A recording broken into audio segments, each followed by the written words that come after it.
There's a conversation happening in football right now that nobody in the mainstream wants to fully step into.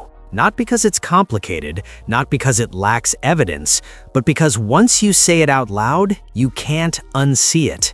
And once you notice it, every draft segment, every analyst rant, every carefully crafted headline starts to feel a little different, a little less objective, a little more curated. Here's the uncomfortable question. How can two quarterbacks make the exact same decision, give the exact same reasoning, follow the exact same logic, and yet receive completely opposite reactions from the media machine? Not slightly different, not mildly contrasted, completely flipped. One framed as arrogant and reckless, the other praised as strategic and mature. Same action, same position, same stage of the draft process. That's not randomness, that's narrative.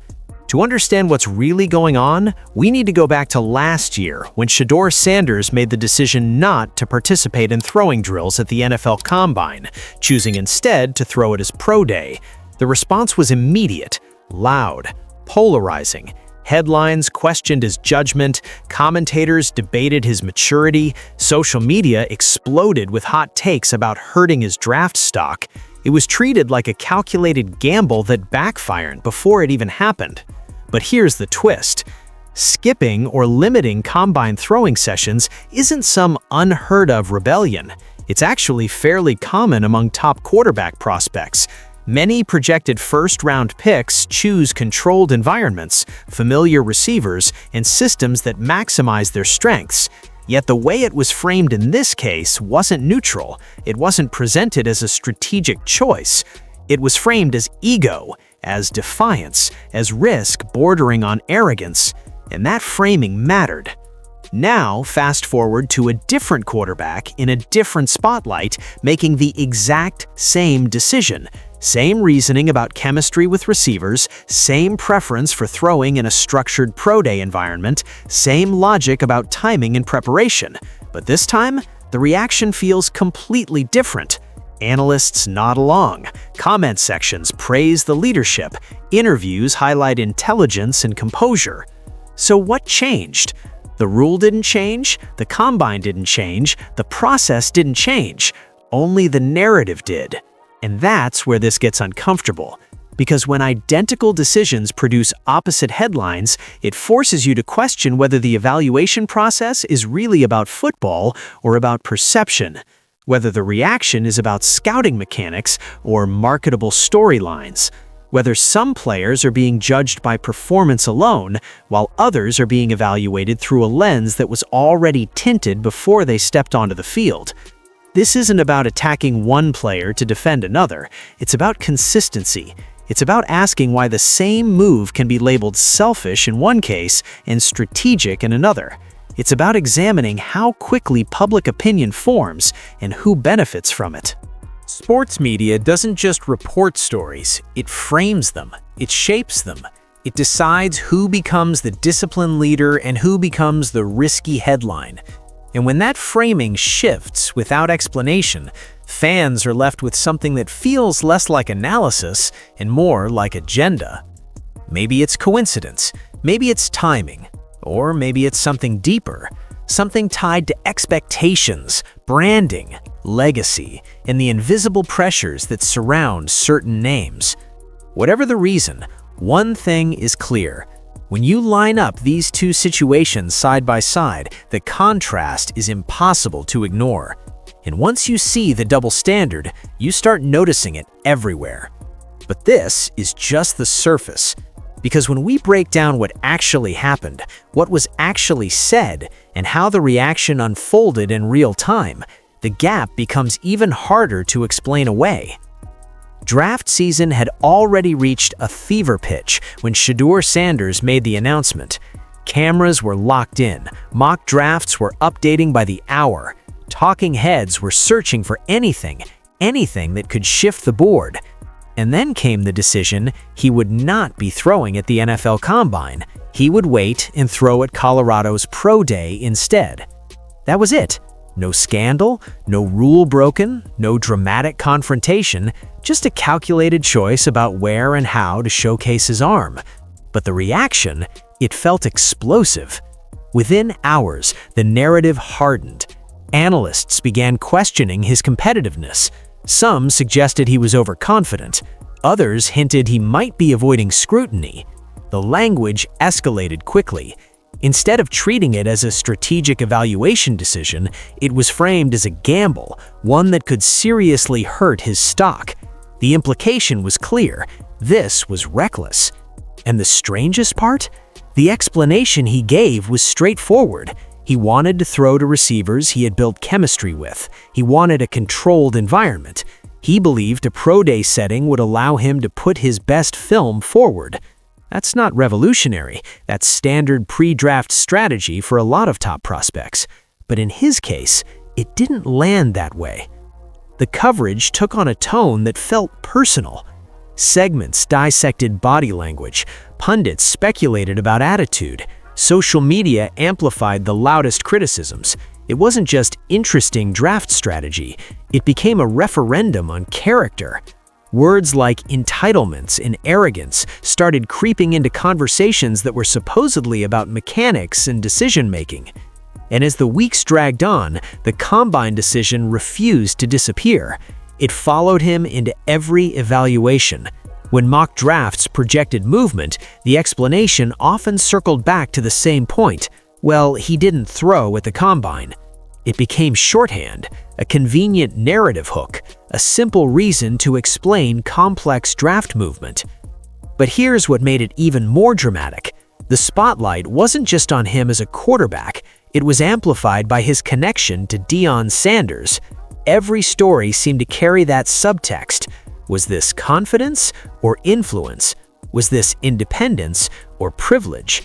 The conversation quietly shifted from football mechanics to identity and image.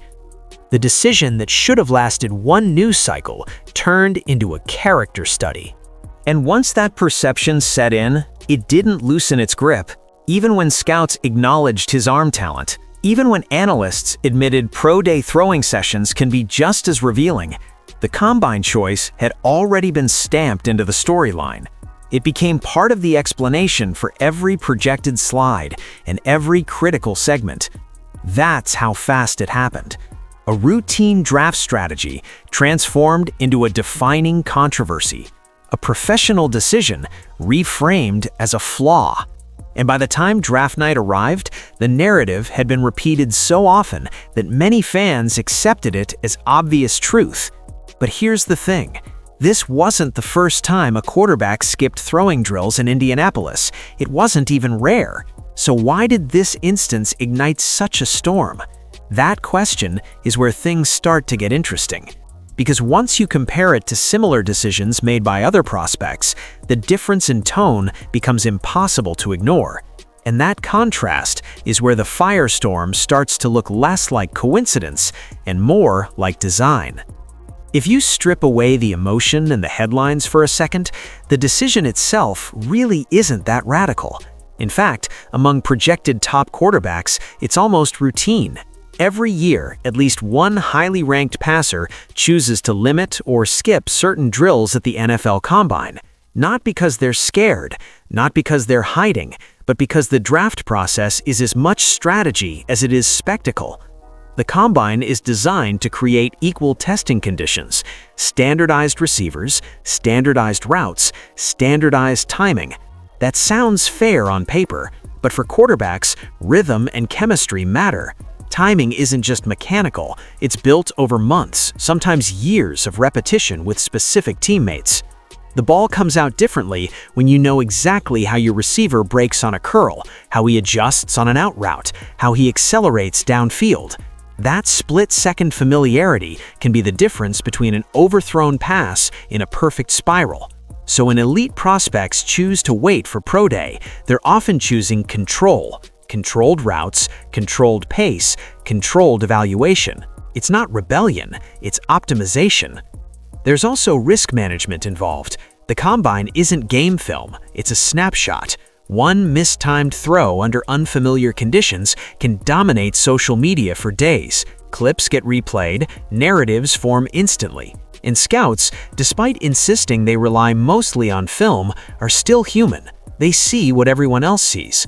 A slightly off session can create doubt that takes weeks to undo.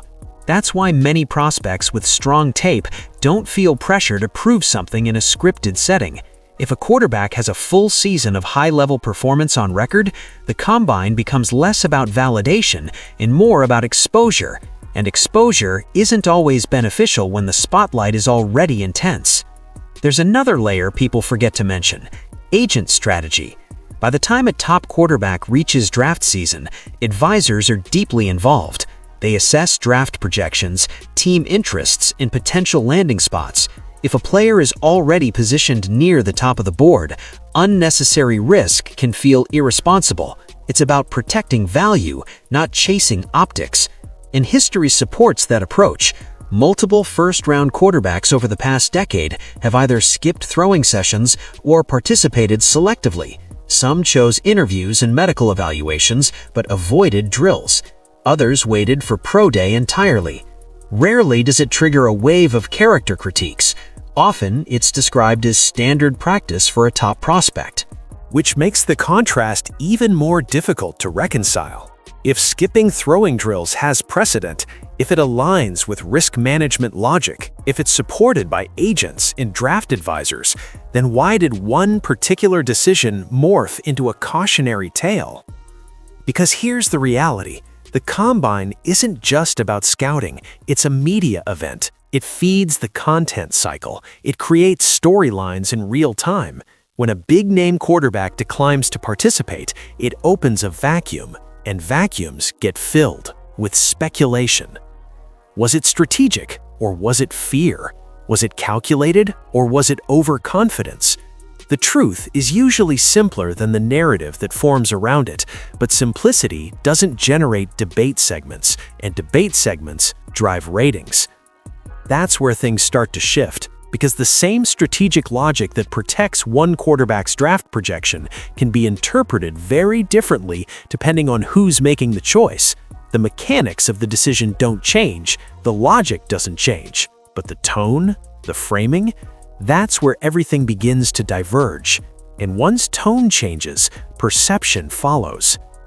There's another layer to this story that rarely gets addressed directly, but it lingers in every conversation. It's not about arm strength, it's not about footwork, it's not about release time, it's about a last name. When your name is Shedeur Sanders, you're entering the draft not just as a prospect, you're entering as a brand, as a headline, as the son of one of the most polarizing and iconic figures the sport has ever seen, Deion Sanders. And whether people admit it or not, that carries weight. Now let's be clear, there's no official memo, no public statement saying a last name influences evaluation, but sports narratives aren't shaped by memos, they're shaped by perception, and perception can be powerful. For years, Coach Prime has disrupted traditional football culture. Flashy, confident, unfiltered, he's built programs loudly and unapologetically. That energy attracts millions of fans, but it also invites critics. Some celebrate it as evolution, others see it as a challenge to old-school norms. And when that tension exists, it doesn't just stay with the coach, it spills over. So when Shedeur made a calculated pre-draft decision, some fans online began speculating that it was viewed differently because of who his father is, not as a routine strategy, but as another example of perceived entitlement. Again, that's speculation. There's no confirmed proof of coordinated targeting, but the conversation definitely happened. The whispers were there. Instead of smart draft management, the tone subtly shifted toward privileged move. Instead of confident prospect, it leaned toward overconfident. Tiny differences in wording that create completely different impressions. And once that framing attaches itself, everything gets filtered through it. Post-game interviews get analyzed for attitude, social media posts get dissected for meaning. Even normal confidence, something every elite quarterback is expected to have, can be interpreted as arrogance if the audience is primed to see it that way. That's the weight of a famous last name. It amplifies the spotlight, but it also amplifies scrutiny. Meanwhile, quarterbacks without that cultural backdrop often move through the same process with fewer assumptions attached. Their decisions start neutral. The narrative builds from performance alone. But when you carry a legacy that has already disrupted traditions, neutrality sometimes disappears. Again, none of this proves intentional bias. It doesn't confirm agendas, but it does explain why tone can shift before a ball is even thrown. Because sports media doesn't operate in a vacuum. It operates in a landscape shaped by personalities, branding, and history. And when you consider that layer, the legacy, the spotlight, the cultural friction, it becomes easier to understand how the same action could ignite dramatically different reactions. But that still leaves us with one pressing question. If the tone was influenced by perception, if expectations were quietly shaped by legacy, then what happens when a quarterback without that baggage makes the identical decision? That's where the contrast becomes impossible to brush aside. Now, shift the spotlight. Imagine a quarterback coming off a championship run. Clean stat sheet, big moments on national television, confident interviews, but in a way that feels polished instead of polarizing. Analysts describe him as poised, NFL-ready, the safe pick. Before the draft process even begins, the narrative has already started forming. This is the guy. That's how the golden prospect narrative works. When a player enters draft season with overwhelming momentum, team success, strong locker room stories, steady press coverage, every decision tends to be interpreted through that positive lens. It's the benefit of framing. The audience expects maturity, so they see maturity. They expect leadership, so they interpret actions as leadership. So when a quarterback in that position announces he's skipping throwing drills at the combine, the tone feels completely different. Instead of alarm, you hear approval. Instead of concern, you hear confidence. The reasoning, chemistry with receivers, comfort in a controlled setting, protecting draft value, suddenly sounds wise instead of risky. Same logic, completely different music playing underneath it.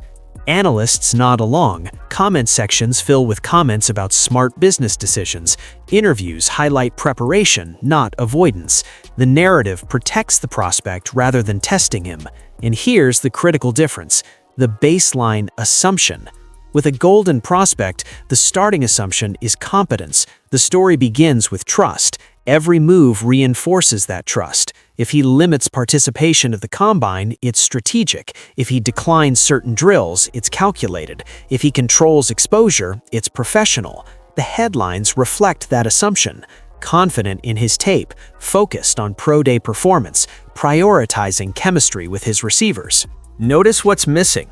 Words like selfish, words like arrogance, words like gamble. That's narrative insulation. When a player is wrapped in positive momentum, the media doesn't search for cracks, they highlight strengths. Even small risks get framed as savvy decisions.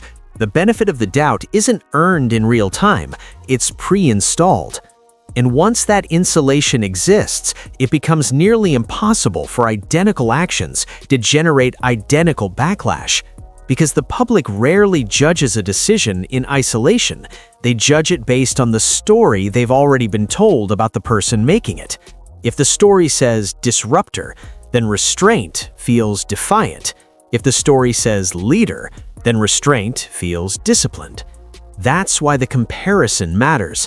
When two quarterbacks make the same move during the same draft ritual, but one narrative creates turbulence and the other creates praise, it forces you to look beyond the action itself. The difference isn't in the decision, it's in the framing. And framing, especially during draft season, can quietly shape reputations long before draft night arrives. But even that isn't the full picture. Because narrative isn't built on personality alone, it's reinforced by environment, by wins, by surrounding talent. And when we look at the ecosystems these quarterbacks operated in, another layer of this contrast starts to emerge. Here's where the conversation shifts from perception to context. Quarterback evaluation never happens in a vacuum. It's tied to wins, losses, protection, play calling, and the talent lining up on both sides of the ball. And when you compare different environments, you start to understand how quickly narratives can tilt in one direction. Take the idea of the system quarterback. When a team dominates, strong offensive line, reliable run game, elite defense, everything feels smooth. Clean pockets, manageable third downs, shorter fields after defensive stops. The quarterback operates in rhythm. When he succeeds, it reinforces the story that he's in total command. Now, flip that environment. When protection breaks down consistently, when the defense can't hold leads, when pressure arrives before routes fully develop, the quarterback experience looks chaotic. Every snap feels urgent. Every throw feels contested. Production still happens, but it's layered with improvisation and recovery. That's where the carry job debate begins. Some fans argue that Shedeur Sanders was operating in the second environment: less stability, more pressure, more reliance on individual playmaking. They point to sack totals, hurried throws, and highlight reel escapes as evidence that he created far more than the system gave him. It's been said that he often had to manufacture explosive plays behind inconsistent protection. On the other side, championship quarterbacks frequently benefit from structural advantages: dominant offensive lines, veteran receivers, coordinators who tailor schemes perfectly. That doesn't discredit their talent, it contextualizes it. But context doesn't always travel with the narrative. Because when a team wins big, the quarterback absorbs most of the credit. When a team struggles, the quarterback absorbs most of the doubt. So if one prospect plays behind a veteran offensive line that controls tempo and keeps him upright, his combine decision feels like minor detail. The tape is clean, the wins are loud. Scouts see structure, analysts see polish. But when another prospect operates under constant duress, every decision outside the tape becomes magnified. Skip the combine? It feels risky. Limit exposure? It feels defensive. The environment subtly shapes how the same choice is received. That's the part fans often miss. Statistics can look similar on paper. Arm talent can be comparable, but the story of how those numbers were created changes everything. Was the quarterback distributing in a well-built machine, or was he compensating for cracks in the foundation? Those questions aren't always asked equally. And when media discussions lean heavily on team success without fully unpacking supporting cast differences, perception hardens quickly. The championship quarterback becomes safe. The survival quarterback becomes volatile, not because of mechanics, but because of optics.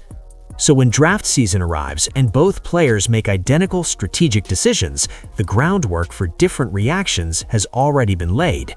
One has the shield of team dominance, the other carries the weight of proving he wasn't the problem. That's why the carry job debate matters. It's not about diminishing achievements on either side, it's about understanding that context influences criticism. When success is collective, risk feels minimal. When success looks individual, scrutiny intensifies. And once scrutiny intensifies, every move gets evaluated under a harsher light, even routine ones. But that still raises a bigger issue. If environment and narrative can alter how prospects are discussed, then what does that say about the draft conversation as a whole? Here's the part most fans never fully see. Draft season isn't just about scouting reports and 40-yard dash times. It's content season, it's debate season, it's prediction season. Networks need daily storylines. Podcasts need angles. Social media needs clips that spark arguments. And in that environment, narratives aren't accidents, they're fuel. When a high-profile prospect makes a decision that breaks routine, even slightly, it creates tension. Tension creates discussion. Discussion creates engagement, and engagement keeps the cycle spinning. That doesn't mean there's some secret meeting where analysts decide who to attack and who to protect. It's more subtle than that. Narratives grow from repetition. One commentator questions maturity, Another builds on that question. A third references both. Before long, a single speculative concern sounds like consensus. And once something sounds like consensus, it sticks. It's also important to understand how expectation shapes interpretation. If a player is already viewed as confident, bold, or disruptive, then a strategic decision can be interpreted as doubling down on that personality. If another prospect is labeled steady, composed, and calculated, that same move gets folded neatly into his established image. Media doesn't just report behavior, it filters it through pre-existing character arcs. There's also the economics of attention. Controversy travels faster than neutrality. A segment titled "Smart Draft Strategy" won't generate the same engagement as "Is he hurting his stock?" Debate pulls viewers in. Certainty doesn't. So if one quarterback already generates strong reactions, positive and negative, the incentive to frame his decision in dramatic terms becomes stronger. It keeps audiences watching. It keeps timelines buzzing. Meanwhile, a prospect positioned as the dependable frontrunner benefits from stability. There's less appetite to destabilize that story unless performance forces it. None of this automatically proves intentional unfairness, but it does reveal how momentum forms. And once momentum builds around a storyline, even contradictory evidence struggles to break through. Another factor? Simplicity. Draft evaluation is complex. It involves scheme fit, coaching interviews, medical reports, locker room dynamics, long-term projection. That's a lot to unpack in a short television segment, so coverage often reduces movement to a digestible explanation. He skipped the combine. Clean, easy, shareable. But real scouting rooms rarely function that simply. Teams evaluate years of film, interviews, leadership qualities, processing speed under pressure. A prospect's draft slot isn't determined by a single February decision, yet public narratives often compress complicated outcomes into one headline-friendly reason.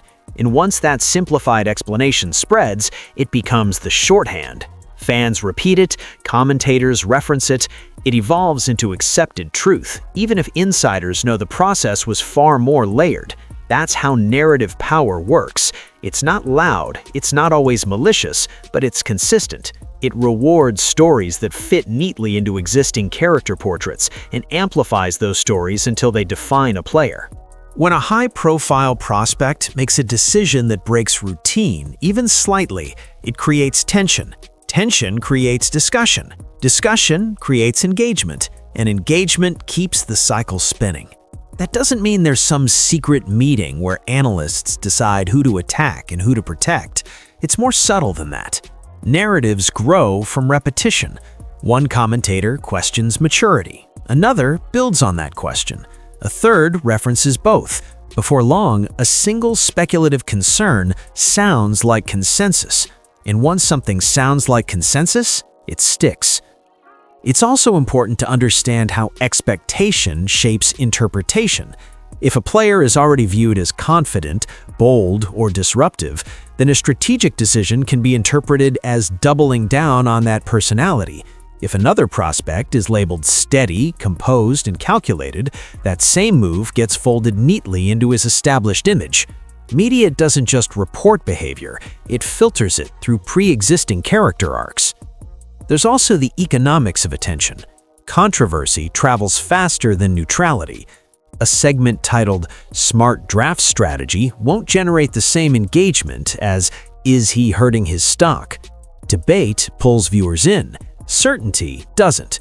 So if one quarterback already generates strong reactions, positive and negative, the incentive to frame his decision in dramatic terms becomes stronger. It keeps audiences watching, it keeps timelines buzzing.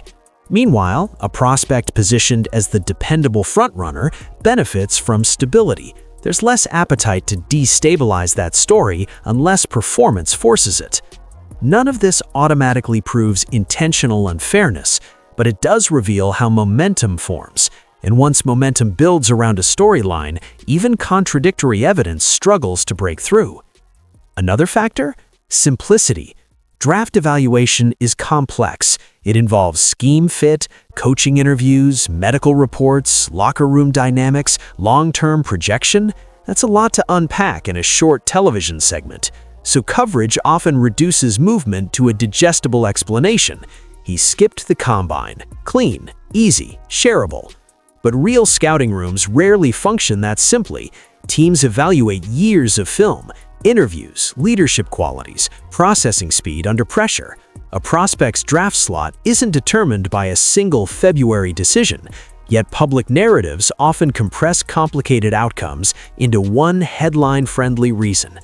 And once that simplified explanation spreads, it becomes the shorthand. Fans repeat it, commentators reference it. It evolves into accepted truth, even if insiders know the process was far more layered. That's how narrative power works. It's not loud, it's not always malicious, but it's consistent. It rewards stories that fit neatly into existing character portraits and amplifies those stories until they define a player. Because once fans begin spotting inconsistencies, they don't forget them. Every new prospect will be compared. Every future draft storyline will be dissected. Every identical decision will be placed side by side. And that's where the long-term impact shows up. The draft isn't just selection night, it's a cultural event. It shapes careers before they even begin. It influences contracts, expectations, locker room trust, and sponsorship opportunities. Reputation forms fast, and it lingers. So when the public sees uneven treatment, even if unintentional, it chips away at belief in the process. And here's the biggest takeaway. Fairness isn't just about being correct behind closed doors. It's about appearing consistent in public. It's about ensuring the same actions are judged the same way, regardless of the name on the jersey. Because if the standard shifts based on narrative preference, then the conversation stops being about football. And that's when fans start asking questions the league and media would rather avoid. But there's one final piece to this. Because the true test of consistency won't show up in the past, it will show up in what happens next. Here's the part where you don't need analysts, you don't need insiders, you don't even need mock drafts, you just need to watch. Because the real answer to this entire conversation isn't buried in last year's headlines, it's unfolding in real time. If the standards are truly consistent, then future prospects who make the same decision should receive the same evaluation. The tone should match, the language should match, the scrutiny should match. So pay attention. Watch how the next quarterback who skips combine drills is described. Listen to the adjectives. Notice whether the conversation leans toward calculated or careless, toward confident or entitled. You'll hear the difference immediately if it's there. And if the reaction stays neutral, if the analysis focuses purely on film, mechanics, and fit, then maybe the system is correcting itself. Maybe the temperature cools. Maybe consistency improves. But if identical decisions continue to generate opposite storms, then the pattern becomes harder to ignore. This isn't about rewriting history. It isn't about taking credit away from anyone. It's about clarity. It's about whether the draft conversation is truly performance-driven or subtly narrative-driven. Because once you understand how framing works, you can't turn it off. You start hearing the layers. You notice when a storyline feels preloaded. You recognize when criticism is amplified and when it's softened. And that awareness changes how you consume sports media forever. Young quarterbacks will keep entering the draft. Big names will keep generating headlines. Combine decisions will keep sparking debates. None of that is going away. What will define fairness moving forward isn't whether someone skips a drill. It's whether the reaction is predictable based on merit or predictable based on reputation. So as the next draft cycle heats up, don't just look at rankings. Watch the reaction. Watch the framing. Watch the tone. Because sometimes the biggest story isn't what a prospect decides to do, it's how the world decides to respond.